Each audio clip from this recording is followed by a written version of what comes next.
Welcome to Operation Successful Transition. In this podcast, my guests and I will be talking about the 4 pillars of housing, work, benefits, and mental health to open doors for veterans and connect you with the people you need to meet. We deeply appreciate your service and sacrifice and hope to help make your transition back to civilian life smoother. Your success is important. You are important. Hello, everybody. Welcome back to another episode of Operation Successful Transition. Today, I'm your host, Sherri Echols. I'm a realtor here in the Bryan College Station area. And today I have Cedric Morgan with me. Howdy, Cedric. I'm so excited you're here. So good to see your face. Cedric is the founder and president of CM Properties of New Orleans, LLC. CM Properties of New Orleans is a SDVOSB registered in SAM.gov. They're electrical contractors with over 30 years of combined experience, and they offer a comprehensive range of products and services to meet electrical infrastructure needs. They're committed to delivering superior quality, reliability, and customer service. He's humbled and honored for the opportunity today to be here on the show and discuss his company's professional growth and commitment to success. So hello. Start out and tell us what inspired you to do this and all about your business. We're dying to hear all about it all. Okay, well, thank you for that opening. And like you said, we have about 30 years of combined experience in electrical infrastructure. But what actually got me started is I did 26 years in the Army. And I knew that from some of the challenges that I saw in the Army as far as equipment and maintaining readiness for our nation, that electrical infrastructure is going to play a big role in that. Because if the nation can't power itself properly, then it can't defend itself.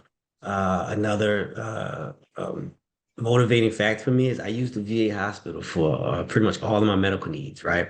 So my primary customer is a VA hospital. So when I'm going to some of these hospitals, because I've known people who've used hospice care in addition to just the normal medical care, I kind of take it personal in the services that I offer. I want to make sure it's top notch. I want to make sure they're getting customer service because I know at some point in time, in addition to using their medical services, now I'm going to be that older gentleman in the hospice relying on the VA for 100%. So I take pride in that. And that's what's really got me motivated and got me started in this business. Yeah. And it's true that, electrical infrastructure, we learned here in Texas during Snowmageddon a little while ago, how important electricity is and the power is to to life, with our heat and our refrigeration and everything. We had, the cycles and stuff. So infrastructure is very important. So good for you. Correct. Yeah, we can't defend ourselves if we can't see. Right. If we can't communicate, if we can't drive vehicles. So yeah, it's very critical. Yeah. And New Orleans has its own struggles with being so, at sea level, basically having the water come in and flooding on the with more frequency than other places. Oh yeah, below. Okay. Yeah, we're below. So yeah, we in the G. Not only are we below sea level, but where we are, we're extremely vulnerable to storms. And not just the hurricanes that you hear about, the big stuff. We're talking about just any old, it's gonna rain for the next 2 days. It creates problems. And some of the areas down here, because our grid is still above ground, it's a little outdated. We have rolling blackouts consistently. We have some areas in the state that may have them once a month. And that's another, like I said, motivating factor. If our infrastructure continues to go at the rate that it's going without being serviced properly, it's going to put us at a disadvantage. You're talking about players on the world stage economically, players on the world stage when it comes to defense. And I'm not talking about just the offensive. I'm defending our own borders, just not just the aid we send to other places. So yeah, I think infrastructure is critical. I'm proud that this is the business that I've taken on. I'm proud of the work that we've done, and I believe that it's going to outlive me. I really do. Yeah, absolutely. Yeah. That's going to be a demand until some other power source becomes more prevalent. Yeah. Right. Yeah. So are you located just in the New Orleans area, or are you looking to be nationwide, or, what's the scope of your project there? Okay, so my office is in the New Orleans area. However, another thing that I'm real proud of, I've been able to have strategic partners and I've had influence in multiple different states. We service hospitals here in Louisiana. We have contracts in South Carolina. and we're looking to expand into Georgia within the next couple of weeks. And I'm able to do that because of the partners that I work with. Like-minded individuals who kind of have the same goal. And we've networked and we've connected and we've kind of formed a good mix. My heart is in the Gulf Coast because this is where I'm from and this is where I see the effects with my own eyes. But I also understand that you can't isolate yourself. I Yeah. can't isolate myself to Louisiana. I got to be able to reach everywhere. Yeah. Other places have other challenges, but they're still challenges. Correct. Yeah. Correct. I like that. I'm stealing that, just so you know. You have at All it. right. Yeah. Yeah, whether it's being snowed under, frozen out, soaking wet, Right. Because you, tornadoes, as you mentioned, earthquakes, fires, all those things. tornadoes, we may have a hurricane that may stop us from getting the power that we need, but you just mentioned Texas had the snowstorm. And, Yeah, it's still a deterrent to getting what we need, the resources that we need. So yeah, you're yeah, right. Everybody has challenges. yeah. And it's fine for just regular Joes who are healthy and doing okay to go without for intermittent times. I mean, it's not ideal, but we can survive. But there are some that are more that may be sick or requiring Yes. medical equipment to run all the time, Yes. need that power, and just all kind of things that have to stay running all the time. Yes. So, Yes, yes. I hate to go back this far, but during Katrina, that was really a wake-up call for us because yeah, our elderly community was very vulnerable at the time, yeah, and unfortunately, a lot of lives were lost from that demographic because of just the communication breakdowns, the transportation breakdowns. If someone's here and under someone else's care with their family members in another state, and they can't get down here to get to that person, you're relying on unfortunately the logistics and the planning and just the goodwill of someone else to take care of your loved ones. And then when that communication broke down, unfortunately, a lot of people lost their lives. We've yeah, made a lot of improvements since then. But as with anything with technology, still you're gonna always have a long ways to go because technology is constantly improving and evolving.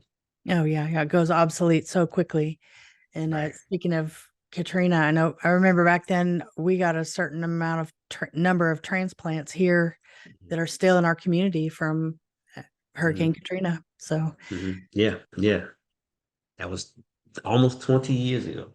wow, 20, wow, yeah, 2005, 20 years ago. Time flies. And that's why I say, you can do your best to get ahead of it. You can do your best to even stay on pace with it. But I don't think there's ever going to be a time where we're just ahead of the challenges that life is going to constantly bring us. I mean, we woke up a couple weeks ago to conflict in the Middle East that no yeah, one saw coming, right? And then, a year from now, there may be conflict somewhere else. Would there be another storm? But like I said, I'm optimistic. We didn't start the fire, like the song says. I'm optimistic. Human beings have a way of coming together. We tend to come together and figure these things out. So I'm pretty optimistic. yeah. Well, what a noble pursuit, really, when you think about it. Saving lives and keeping the medical care and all the other things going too, and the infrastructure. So, um, let's see. What am I not asking? I don't know enough about your business to get intelligent about asking, technical questions or anything. But what would be of interest to the public to hear about in your business? I mean, I can talk about our long-term plan. As I already mentioned, we do service the hospital here locally, right here in New Orleans, maybe about 5 minutes from where I live, 15 minutes from my office. We also are now working with the VA in Charleston, South Carolina. We're looking to expand in Augusta, Georgia. But one of the biggest things that I'm proudest of, and I can't disclose the communities that we're working with, but we have Yeah. two major projects coming up. One is a solar farm that we are in the infancy stages of planning right now with another community. And the reason why that's important because solar energy, if you get about 200 acres, and it may not seem like a lot, but depending upon the type of community and how small the community is, about 200 acres can power 13,000 homes, right? And that's a good thing when it comes to not everybody. Some people may be intrigued about the idea of solar, but they may not know a lot, or they've thought about putting solar panels on their own home, but Mhm. for whatever reason, they may not be able to afford it. They don't like the looks and the aesthetics of it because it's not the prettiest thing to look at, right? But if we create a solar farm that's locally I'm not going to say locally owned, but locally managed as an asset, then you can supply the entire community. Like I said, about 13,000 homes for every 200 acres of solar farm. That's pretty good. And in Louisiana, where we have a lot of farmland, if you were to try to do something like that here in Louisiana, you wouldn't necessarily have to interrupt the crops and the agricultural community here. So we're working, like I said, I can't really talk about the community and Yeah. who they are, but we're working with the local community to create the solar farm, but also not disturb the agricultural practices, which in the South, farmlands has been around since the beginning of time. And Yeah. then the second project that we have on the horizon, once again, I can't really speak about to whom. We had a meeting about it today, actually. Is create a electrical grid to upgrade the public transportation to electric. All EV. We're talking about a new fleet of buses. We're talking about the service shuttles just for the elderly. There goes that topic again. That came up. Okay, but it's not just the mass transit for everyday people. What about the elderly that need these shuttle services? So what we're doing is we're in the infancy stages, like I said, of creating a plan to turn this whole area, and I'm not gonna say the area, Yeah. into an electrical upgraded city of the future, to lower carbon emissions. And then not only that, it's not about, okay, let's go save the world by making it cleaner and the skies are bluer. People need to work. So in addition to that, these communities that we're going and we're actually teaching the local population how to maintain and service these things themselves. So that's job creation. It is job creation on two fronts. Current population, obviously, right? But once these projects get up and running, you're gonna need someone to maintain it. So now we have the opportunity to go back to whatever local community college, whatever local university, whatever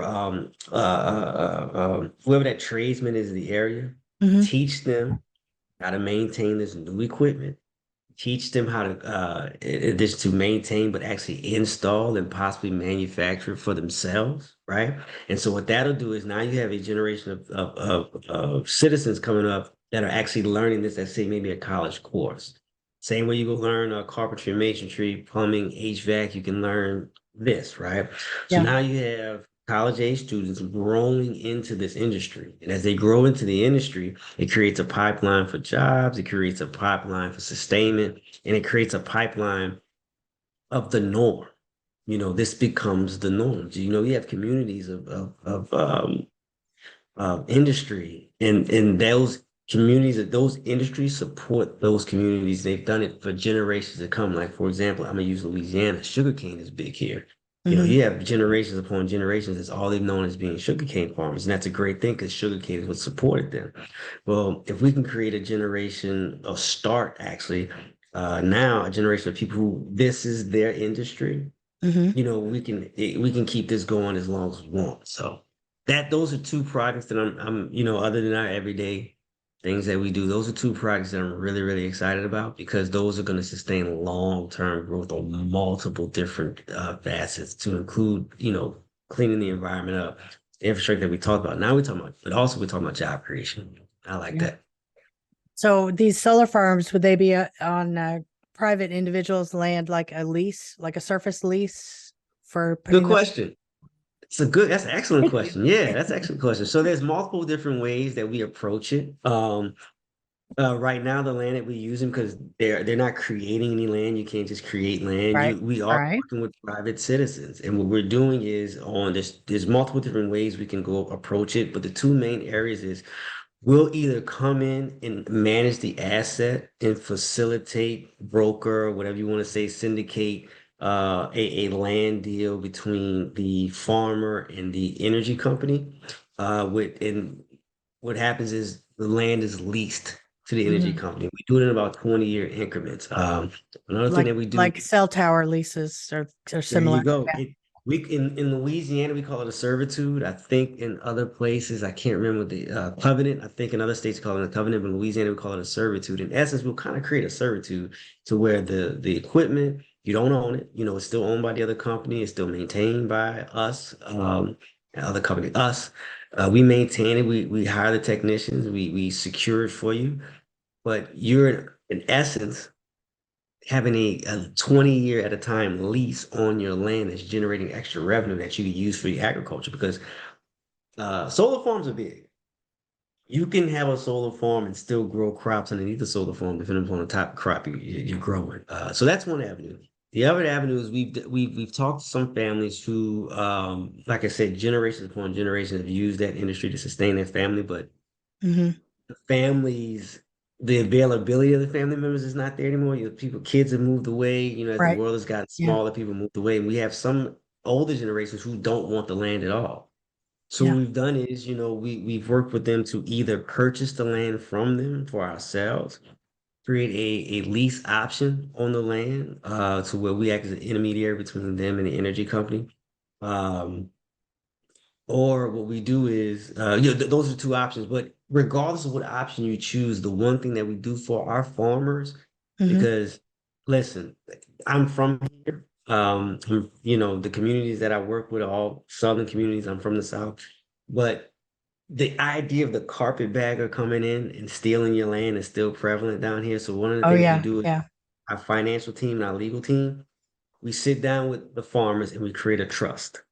And so that way, regardless of what happens, you'll, if not own the land, you'll always own the fruits of the land or benefit from the fruits of the land. So let's create the trust. We set the families up as the beneficiaries, and you'll always reap the benefits of that. And we create what's called lifetime trust. It's called lifetime, but in essence, legally, it's 365 years. I don't know anybody that's ever lived 365 years, but we still create a lifetime trust and ensure that your lineage benefits from that for that time. So yeah. Yeah. So this would be similar to like oil and gas lease, where people get royalty payments each month, Right. depending on production, that kind of thing. Correct. So are you strictly solar farms, or are you going to use any of the windmill, the wind power, So electric here, generation kind yeah, of the thing? wind turbines, right? Yeah. Yeah. So here it's solar. We've actually had some inquiries about that. I don't know if you ever seen like going to the Midwest, especially Oh like yes. Indiana or Illinois, and drove and seen these huge wind turbines. I think Oh, California's got a Texas, lot of north and Texas. west in Texas. On the way Yeah. to Denver to see my daughter, I would always drive by them. And the first Yeah. time we passed them, she was just fascinated with them. They're humongous, these huge things. Yes. The propellers Yes. are longer than my house, I think. Yes. They're really, And really big. yeah, we thought about it, but there's some unique challenges here in the Gulf Coast to having those, with space, and also the natural disasters. The last thing you want is a big wind turbine blade flying off and doing God knows what. So, Yeah. Yeah. but solar, there are some challenges with solar. Like I said, when you deal with natural disasters, you still have to make sure those things are secure. But we feel more confident that that'll get us where we need to be here locally. Yeah. Yeah. Well, that's excellent. Yeah. So I see like lots of different benefits. The farmers, if they're not getting the production that they need out of farming, actually, or they get elderly, they don't have the family support anymore, so it becomes more Right. expensive and more work, just more hard labor to make Right. those crops happen. So this is an option in elder life to kind of sit Right. back and watch your solar farm Yeah. grow. Yeah. Right. And because farming is not year round. The Right. work required to maintain your farm is year round. Farming itself is not year round. Yeah. Leasing this land is you're receiving something monthly. Yeah. And Monthly is natural disasters could wipe out a whole crop for the year and wreck your income, right? correct. So Correct. Yeah. And then that's why the solar farms, once again, is a good thing because when you start looking at natural disasters, and like I said, we're working with another community about their mass transit system, but it's bigger than just the mass transit system. We have to look at the entire electrical grid because what happens is with a natural disaster, you got to get the city back online. If the grid is weak, then it takes the city that much longer to get back online. yeah. And being proactive, what if we need these vehicles to get citizens out of the city? Bringing it back up again. One of the things with Yeah. Katrina was there was an issue, there was a logistical breakdown on getting certain citizens out of the cities. Yeah. It's the most vulnerable citizens out of the city.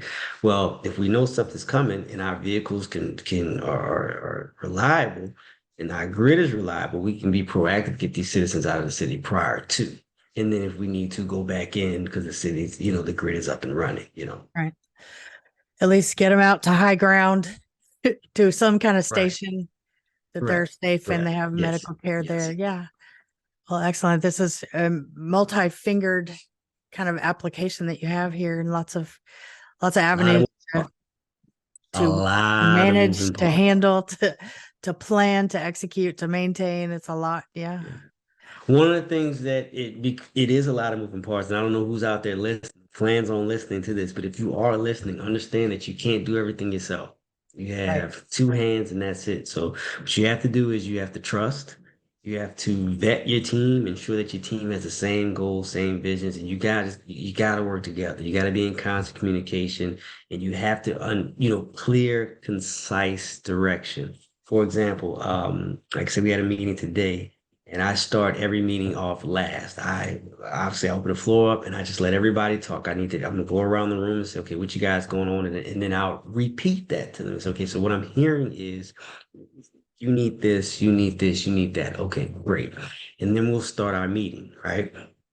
And then we'll start divisions of labor, dividing up tasks, follow-ups, and things of that nature. And then we usually close out every meeting with, okay, so let's just recap.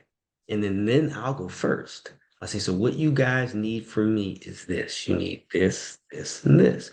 And then they'll echo that. And I say, okay, great. I'm gonna go around the room and make sure there's no alibis if we didn't miss anything. Now allow everybody to speak.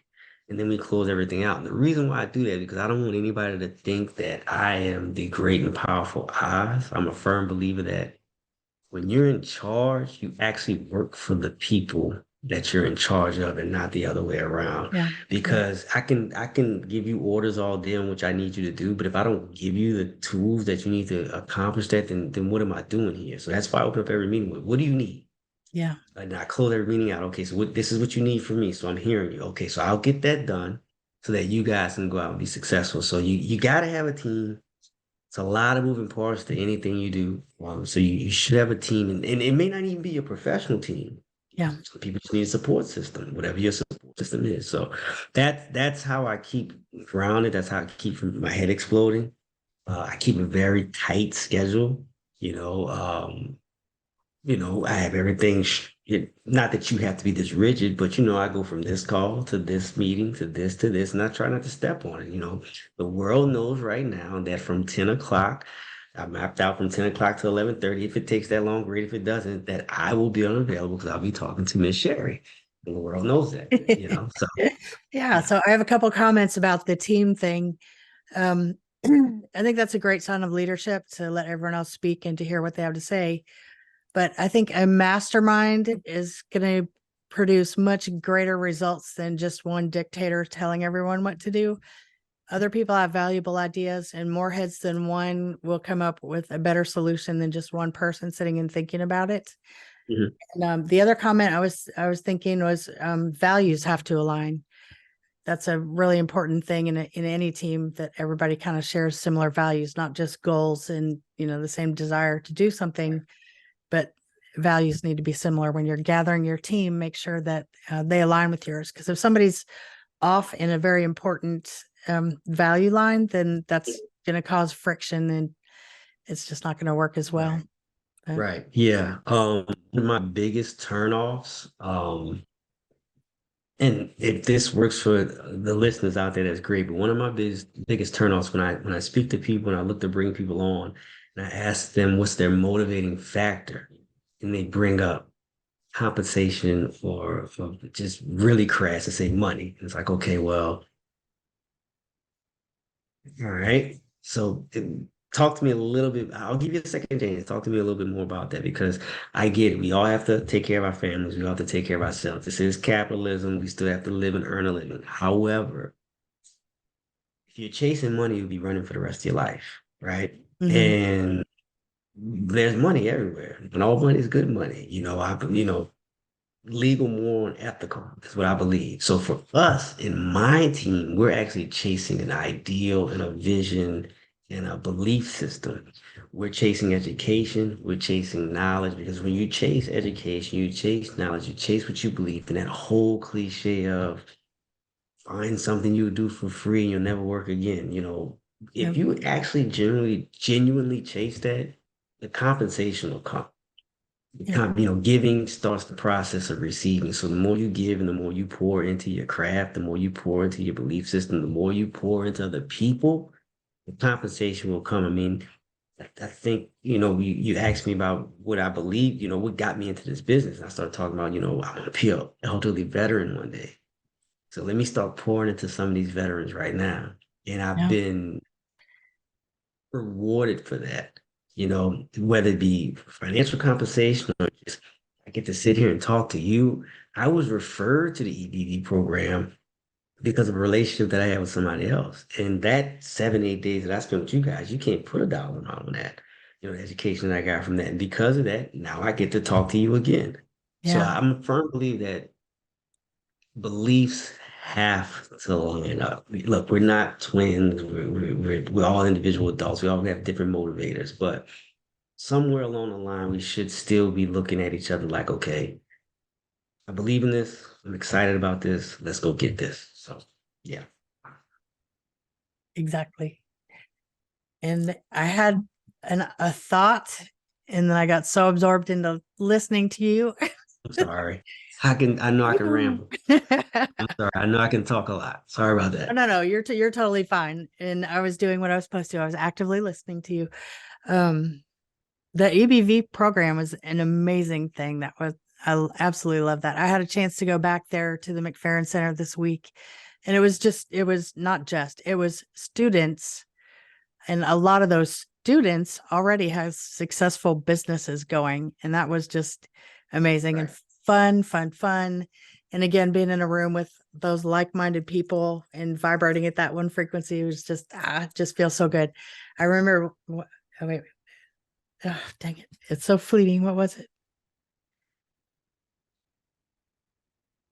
Mm, it'll come back anyway. It'll come back. Yeah. Yeah, I have a coach. He's the guy that started up Master Networks. I don't know if you've Okay. heard of it or not, but it's a I have it. networking group, and they'll Okay. form smaller groups with, in all kinds of cities. I don't know if you guys have one, but his thing is you're one relationship away from, your future life, right? So you've got Right. introduced to the EBV, and now we're recording this, and I'm going to put it out there, and I'll send them to you, and you can put them out there, and you never know what doors that's going to open and who we're going to meet Correct. because of this. And yeah, I've certainly met a host of fabulous people. Just doing this Yes. podcast has been so exciting. Yes. Such a thrill Yes. to be in the presence of all you wonderful folks. So Thank you. I'm Thank pleased and you. proud to be a part of this. So, do you mind if we talk a little bit about your transition, maybe coming out of the military, and what really worked well for you, and then what were some of the things that you struggled with that you succeeded over, you triumphed over, that might help somebody else who is struggling with the similar things? Okay. Yeah. So, the biggest thing for me when I transitioned out of the military is I knew I didn't want to work for anybody.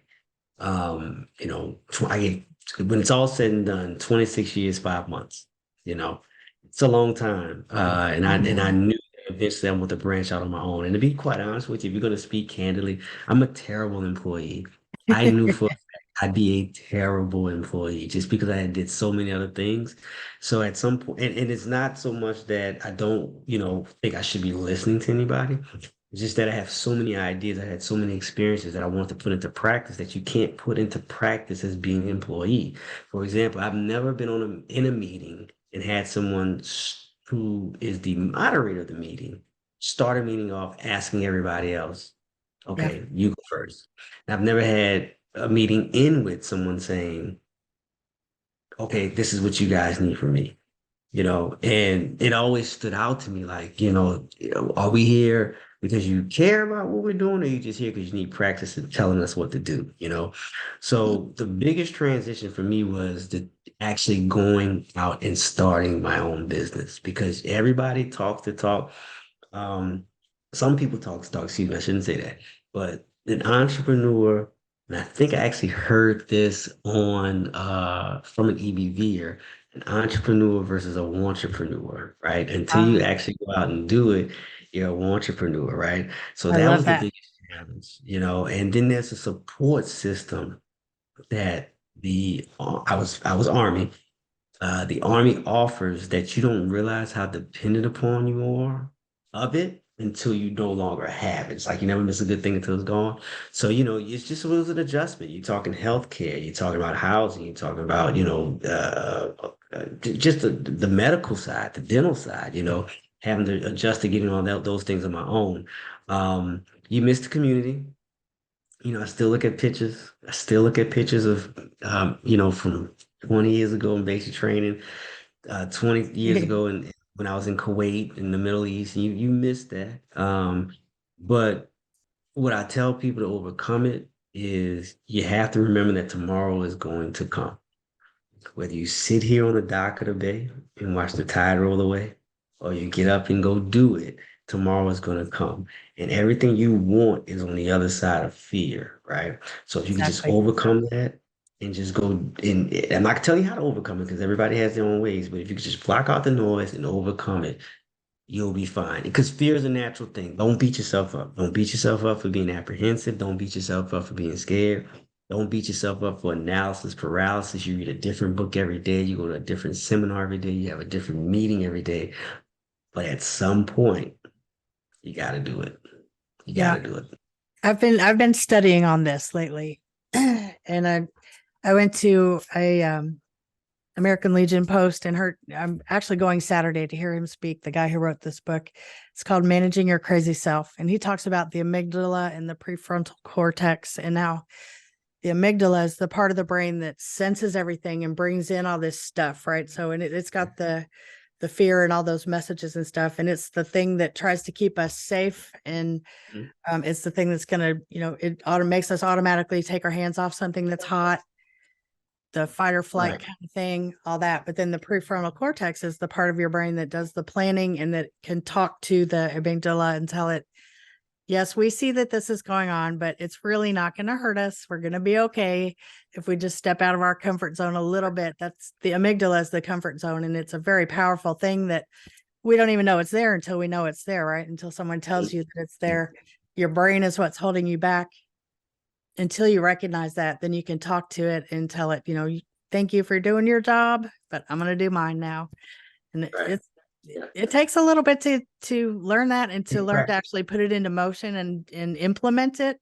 Right. But it's totally worth it because you're right. Right. Exactly. Your whole life is on the other side of fear. There's so many good Right. things. Yeah. Right. Right. And listen, it's human nature to want to be comfortable. But I'm a firm believer that there's no growth in comfort. You were uncomfortable when you were in college studying late nights. You were uncomfortable when you had to go purchase something to invest in yourself. That's all growth things. So yeah, that's what I tell people. I like that. Yeah, I didn't know it was two. I had no idea it was two parts of the brain though. Yeah. But Yeah. you gotta get once you get over that fear, you'll see. Yeah, You'll see. exactly. Joining the military was a thing that was outside of your comfort zone. I'm sure. Maybe you didn't think about it Yeah. when you got there, but when you arrived, I'm sure there was something that made you a little bit uncomfortable, right? Right. Basic Yeah. training Oh isn't yeah. like beach camp, right? Right. I was 17. I was 17 is my first time away from home when I joined Yeah, the army. Yeah.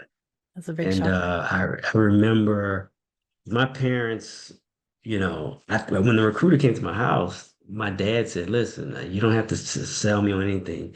He's 17. He says he's going to sign a contract. He's going to sign a contract. Just let me know what I need to sign. And so, fast forward a few months later, it's time to go to basic training. I remember telling my mom, and I couldn't tell my dad. I already knew that. I said, Mom, I'm kind of getting scared. I think this is not what I want to do. She put her hand on my hand. She said, Cedric, it's okay to be scared.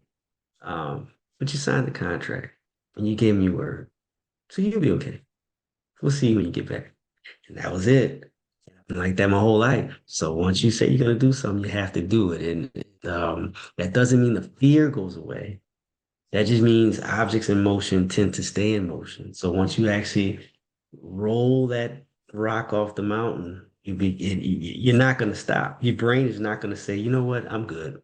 Yeah, I've been successful enough. I've seen enough of my dream come true. I'm good. No, you're gonna keep going after it. It's a motivating factor. So yeah, exactly. And it's hard till it's not. Everything is a little difficult. Everybody does that first whatever it is. You do it the first time and you suck at it the first time, but you Yeah, keep yeah, doing it, you keep doing it, you get better, you grow the skills, develop the skills, and then all of a sudden it's kind of automatic. And then we go to the next. We're kind of designed to solve problems and to do new things.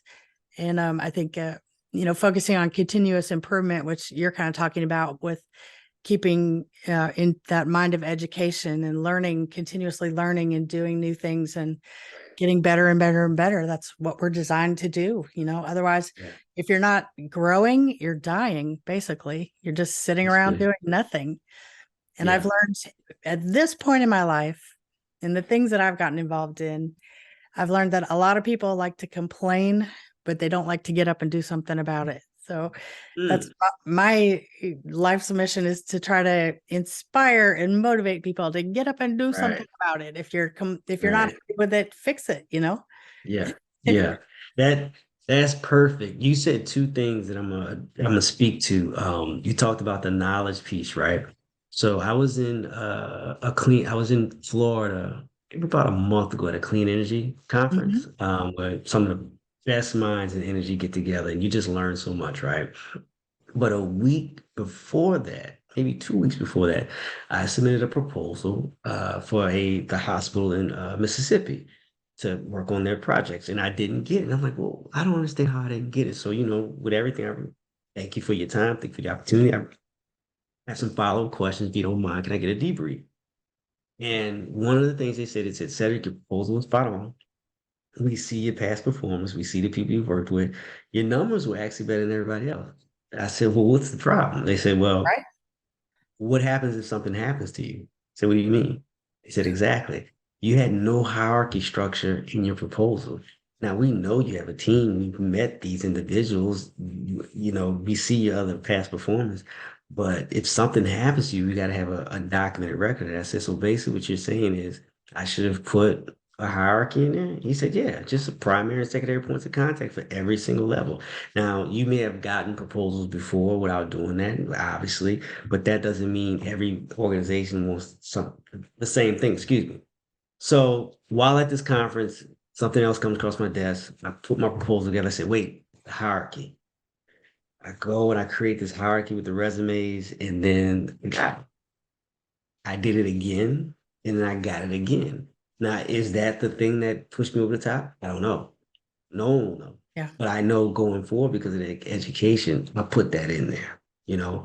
Um, Devil's in the so you details. Not everybody has the bravery and the courage to ask for that critique, that honest feedback on how come I lost? What did I do wrong? you have Why can to. I get it? That's a scary You thing have to to. face. But yeah, like you say, it's learning and growing. And now you've added just something else to your proposal that was not a big effort, some Hmm. simple tweak Hmm. that's causing you Hmm. way more success.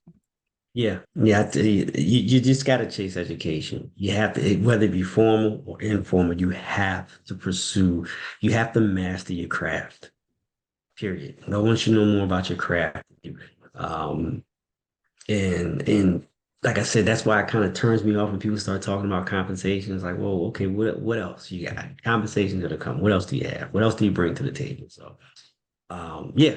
So you said that, and that you said something else, and it slips my mind. But that chasing that knowledge and constant self improvement, that Yeah. investing in yourself is very, very, very, very, very critical to Yeah. success. I think that's the way our brains are designed. It's not that there's Mm, one problem in life and you solve that and you're done. Life's yeah, a series of, hills and valleys, and stuff comes up. And yeah. um, You over can't over climb a time, smooth mountain. when over time and with wisdom, you learn that this too shall pass. If something happens that seems like it's devastating and terrible and you're never going to survive, you do survive. You've survived everything that's happened to you up until today, right? You're still Right, here. So right. buckle up, buttercup, and get through it. Right. And if you think about today is what, the 3rd of November at 10:42 a.m., 2023. I want you to close your eyes and think about the 3rd of November, 10:42 a.m., 2022. You probably can't remember what you were thinking about that time. You probably can't remember what that particular problem was because, like you said, everything's gonna pass. Everything's gonna be okay as long as you keep moving forward. And that's the other thing you mentioned. You talk about people who speak on problems a lot. everyone has problems, not everyone has solutions, right? So if you see something as a solution or an opportunity versus a problem, you'll be clean on the other side every time. I tell people that, the problem is, and I've heard that the problem is the power outages down here. The problem is our grid's all jacked up. The problem is our grid, we keep having these blackouts because of this, that, and the other, and these hurricanes. Yeah. No one talked about solution. So Right. me and Yeah. my Thank team you, said, Captain Obvious. Now what are we gonna do? right, right, yeah. So I went to my team and said, hey, y'all know they having rolling blackouts in such and such area? It was like, for real? I said, yeah. We could build a solar farm down there. That's our chance to go talk to the people. Hey, did y'all see that the Department of Transportation is asking, challenging different communities to do X, Y, Z? We can tap into that. Let's go reach out to these communities and give them a plan on how to get it done to take the pressure off of them. Yeah. So at no point in time did I think anything was a problem. I think everything was an opportunity. Right. Right. Stay away from pessimistic people. Exactly. So Life happens for you, not to you. I'm stealing that one too. Yeah. Life You can happens have for you, not to. I'm stealing that one. I like that one. it. I just spit out all the stuff all my coaches say to me. It's all about mindset. And, and I think everything does begin with mindset, believing in yourself that you can do it, knowing that it's going to be hard until you've mastered it a little bit. And then it gets easier.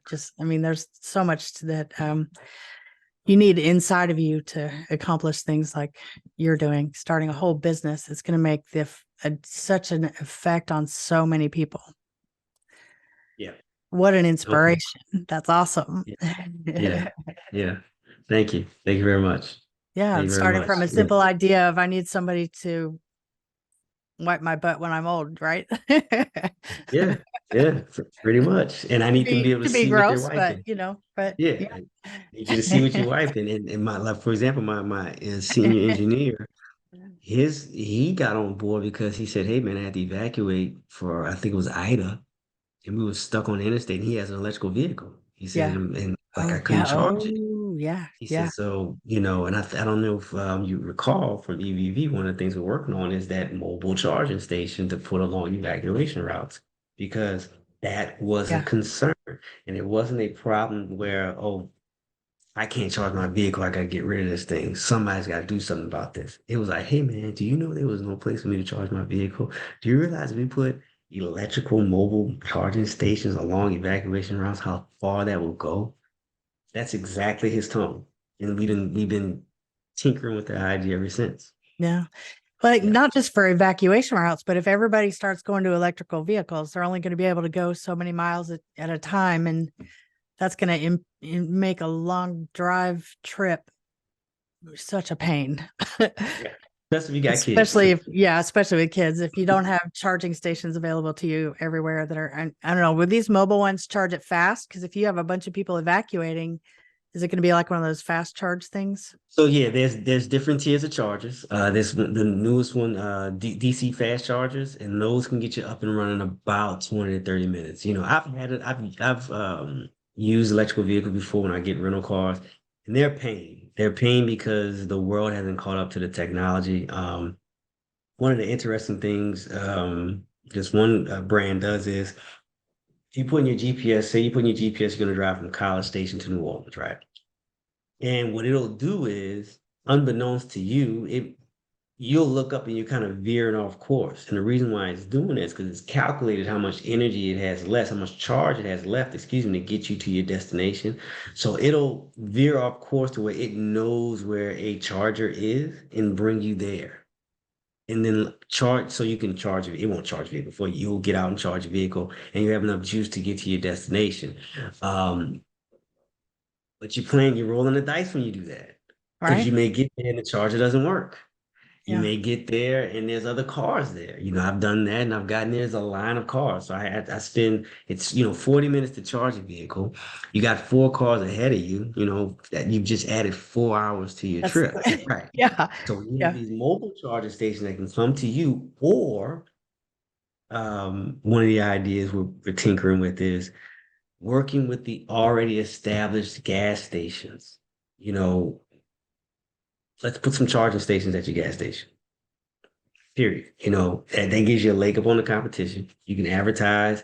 You see them all the time, so and so gas station, the gas prices plus the diesel prices, right? Yeah. So and Yeah. so gas station, super unleaded diesel and EV, the electrical charge, so that's a good way that you can go about that. We don't I mean, I'll be honest with you, we don't have the inroads to start having that conversation with gas stations yet. But we're working on it. We got to get the pedigree and the past performance, and it's not going anywhere. So I don't have a fear of missing out. I'm not staying up at night thinking somebody's gonna beat me. There's 20 different Right. bread Yeah. brands in the grocery store, you be fine. We'll get there when it's time to get there. So that leads me to my next question. What about like Okay. I had a truck that had some kind of electrical drain for a long time. We finally figured out it was the radio and we just took it out, but it would drain the battery all the time. So my brother got me one of those towers that that you can use to jumpstart your battery that I would just Yeah. take with me so I didn't get to the grocery store and come out to a dead battery. Right. And also, we have those little chargers now for your cell phone. If you go to a conference or something, you've got that little charger in your backpack you can plug your phone into. What about some kind of really truly portable device would that even be possible to have some kind of device like that people could carry with them to get them the next 20 miles to the gas station?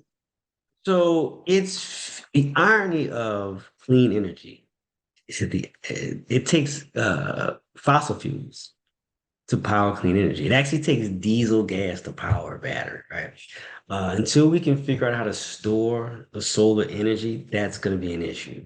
So as far as having something with you that you can carry around to jumpstart your battery, that technology, at least from my knowledge, is not practical enough for the everyday person to carry with them. We've just got not just gotten to the point, but we're at the point now where you can have your charger station at your home. You plug your vehicle at night and get you throughout the day. But to actually have something that's portable with you, it's just not practical. The technology that we're working on to kind of give you an idea how it would work is there'll be strategic I guess home bases along the interstate or whatever highway you choose to put it. And those home bases would charge the mobile vehicle that we send to you that has enough juice to get you up and running and a few other cars up and running and get back to the home station.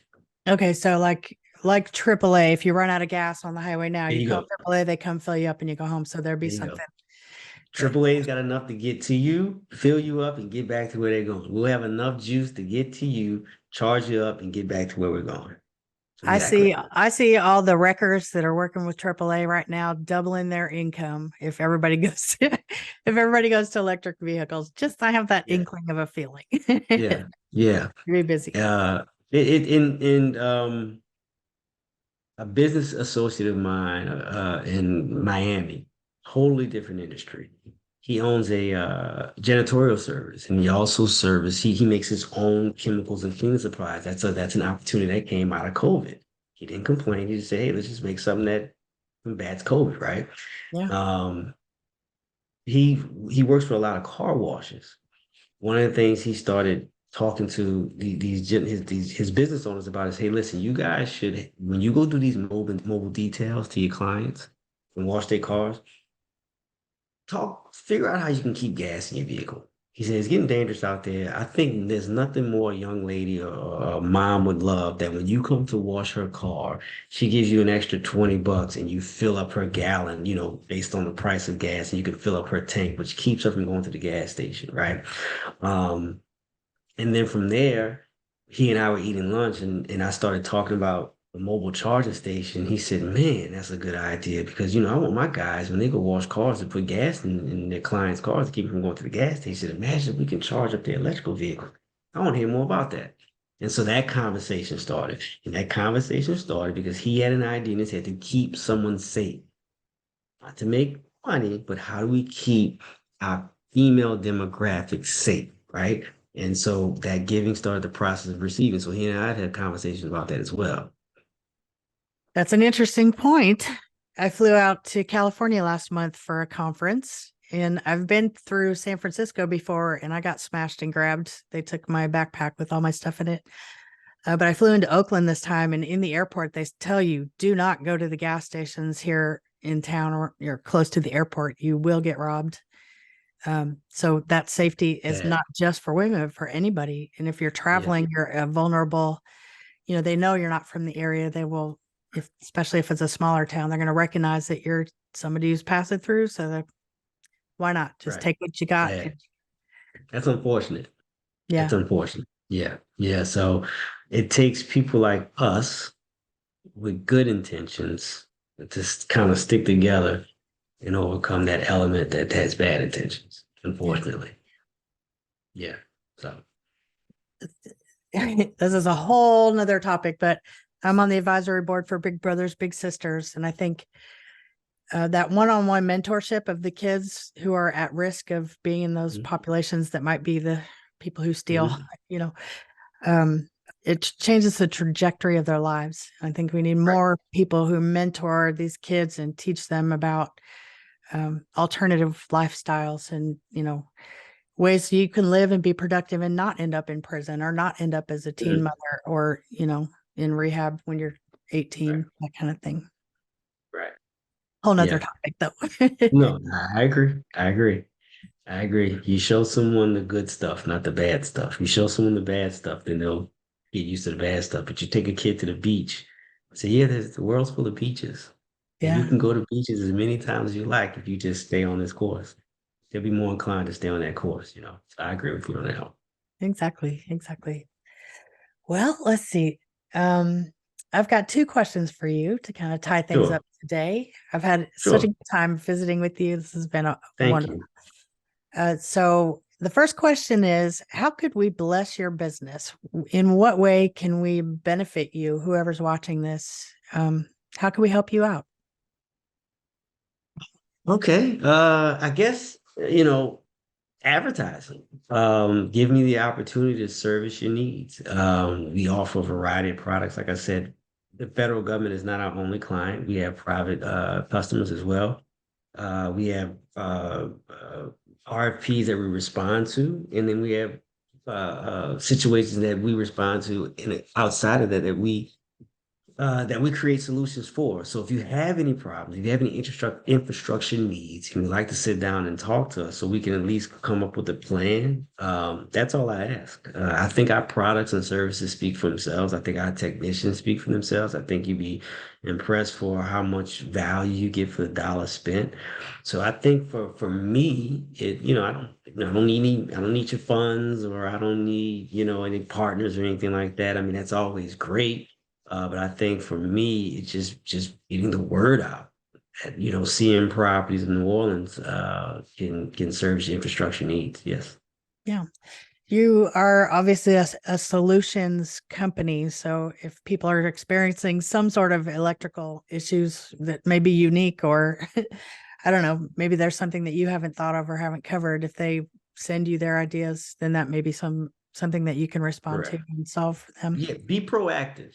I will say that. Be proactive. You don't know what you don't know. We've gone and talked to clients, and we've done a smart energy study, and then found out, hey, you're losing energy with this. All you have to, if you transition just a little bit this way, we can save you this much money. And you may be perfectly fine. Everything's chugging along, and there's no serious critical need at the time. But if you're proactive before it becomes critical, then like I said, that'll help you out in the long run. Yeah, nip it in the bud. Yeah. Okay, so second question would be, what would be your single most important piece of advice that you would give somebody who's about to jump out of the military into civilian life?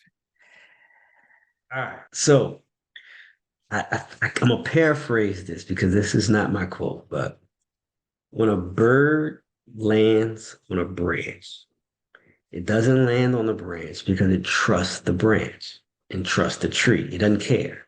It lands on that branch because it trusts its own wings.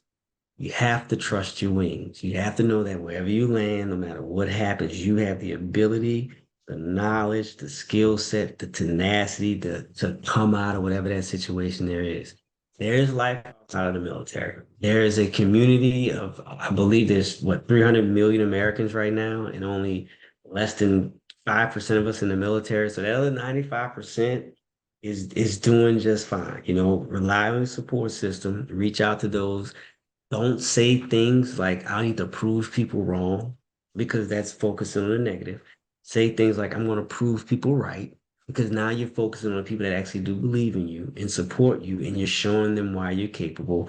And just understand there's a network out there. There's the VA, there's veterans groups, there's EBV. If you want to learn about starting your own business, it's kind of peeking behind the curtain. Um, Continue to educate yourself. Understand that life doesn't stop and you'll be fine because life is a book, the military is a chapter. In the grand scheme of things, even if you do say 30 years in the military, if you live to be 75, 80 years old, that's still not even half your life, Yeah. you know? So it's fine. It gets better. Not that it was worse and had to get better, but there's life outside the military. Rely on your support systems. Trust yourself, trust your wings, and you'll be fine. Love it. Love it. Thank you. Thank you. No, thank you for being here today. Thank you for having me. I really am to say that I'm humbled is an understatement. I'm humbled. I'm appreciative. And anytime you need me to come back to do a year from now, if you want to hear a follow-up on where we are, by all means, shoot me an email, reach out to me, and I will definitely come back. I'm actually looking forward to. I've been paying attention to some of the EBV dates. I hope to run into you at an EBV event here. Absolutely. Yeah, because I do plan on attending those as well. Yeah, I'll be there. I live right here, so I'll be there to everyone that I can be. And yeah, I'd love to have you back. We'd love to hear about your progress and the new things that you're doing and the new problems that you're solving. So we'll Thank you. definitely keep in Thank you. touch with you. So Thank you very much. Thank you very much. Thank you, Sherri. I appreciate it. thank you. Thank you for tuning in. We're excited about helping ease your transition. If you're needing help or answers, please reach out. I would love to find an expert who can answer the questions in a future episode, or I can connect you with someone for more immediate help. We're here to serve you for a change. Don't be shy. My contact information is right here for you to use.